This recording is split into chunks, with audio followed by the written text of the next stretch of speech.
ಮದುವೆ ಅನ್ನೋದು ಸ್ವರ್ಗದಲ್ಲಿ ನಿಶ್ಚಯಿಸಿರುತ್ತೆ. ಡಿವೋರ್ಸ್ ಅನ್ನೋದು ಕೋರ್ಟ್ನಲ್ಲಿ ನಿರ್ಧಾರ ಆಗುತ್ತೆ. ಇವತ್ತಿನ ದಿನ ಮದುವೆ ಆದಷ್ಟೇ ಬೇಗ ವಿಚ್ಛೇದನಗಳು ಕೂಡ ಆಗ್ತಾ ಇದೆ. ವಿಚ್ಛೇದನಕ್ಕೆ ಕೋರ್ಟ್ಗೆ ಹೋದ್ರೆ ಅಲ್ಲೂ ಕೂಡ ಒಂದಿಷ್ಟು ತಕರಾರುಗಳು ಇದ್ದೇ ಇರುತ್ತದೆ. ಕಾನೂನು ಪ್ರಕಾರವೇ ವಿಚ್ಛೇದನ ಕೊಟ್ರೆ ಗಂಡ ತನ್ನ ಪತ್ನಿಗೆ ಜೀವನಾಂಶವನ್ನ ಕೊಡ್ಲೇಬೇಕು. ಎಷ್ಟು ಹಣವನ್ನ ಕೊಡಬೇಕು ಅನ್ನೋದನ್ನ ನ್ಯಾಯಾಲಯವೇ ನಿರ್ಧಾರ ಮಾಡುತ್ತೆ. ಹೀಗೆ ಮಹಿಳೆಯೊಬ್ಬರು ವಿಚ್ಛೇದನಕ್ಕೆ ಕೋರ್ಟ್ ಮೆಟ್ಟಿಲನ್ನ ಏರಿತು ಬೇಕಾಬಿಟ್ಟಿ ಜೀವನಾಂಶವನ್ನ ಕೇಳಿದ್ದಾರೆ. ಆ ಮಹಿಳೆಗೆ ಕೋರ್ಟ್ ಈಗ ಸರಿಯಾಗಿಯೇ ಒಗೆದು ಛೀಮಾರಿಯನ್ನ ಹಾಕಿದೆ. ಬೆಂಗಳೂರಿನ ಮಹಿಳೆಯೊಬ್ಬರು ಪತಿಯಿಂದ ಪ್ರತಿ ತಿಂಗಳಿಗೆ 6 ಲಕ್ಷ ಜೀವನಾಂಶವನ್ನ ನೀಡಬೇಕು ಅಂತ ಕೋರಿ ಕೋರ್ಟ್ ಮೆಟ್ಟಿಲನ್ನ ಏರಿದ್ರು.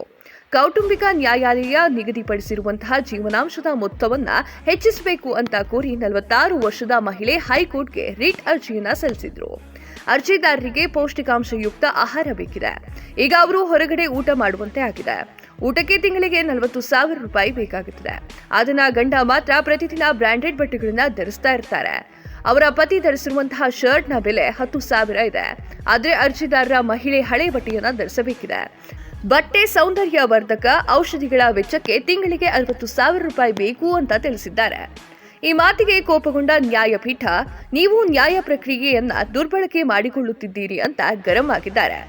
ಅರ್ಜಿದಾರ ಮಹಿಳೆಯು ತಮ್ಮ ಮಗುವಿನ ಖರ್ಚಿನ ಬಗ್ಗೆ ಎಲ್ಲೂ ಕೂಡ ಹೇಳಿಲ್ಲ.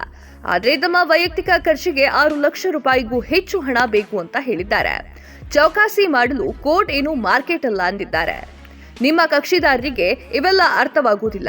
ನೀವೇ ಅವರಿಗೆ ಅರ್ಥ ಮಾಡಿಸಿ. ಕಾನೂನನ್ನ ದುರ್ಬಳಕೆ ಮಾಡಿಕೊಳ್ಳಬಹುದು ಅಂತ ಅಂದುಕೊಳ್ಳುವಂತಹ ನಿಮ್ಮಂತವರಿಗೆ ಈ ಪ್ರಕರಣದ ಮೂಲಕವೇ ಸ್ಪಷ್ಟ ಆದೇಶವನ್ನ ಹೊರಡಿಸಲಾಗುವುದು ಅಂತ ಕಟುವಾಗಿ ಹೇಳಿದ್ದಾರೆ. ಗಂಡ ಆದವನು 10 ಕೋಟಿ ದುಡಿಯುತ್ತಿದ್ದಾನೆ ಎಂದ ಮಾತ್ರಕ್ಕೆ 5 ಕೋಟಿ ಪರಿಹಾರವನ್ನ ಕೊಡಿ ಅನ್ನೋಕೆ ಆಗಲ್ಲ. ಅಷ್ಟಕ್ಕೂ ಒಬ್ಬ ಮಹಿಳೆ ತನಗಾಗಿ ತಿಂಗಳಿಗೆ ಇಷ್ಟೊಂದು ಹಣವನ್ನ ಖರ್ಚು ಮಾಡಬಲ್ಲರೆ ಅಂತ ನ್ಯಾಯಪೀಠ ಆಶ್ಚರ್ಯವನ್ನ ವ್ಯಕ್ತಪಡಿಸಿದೆ.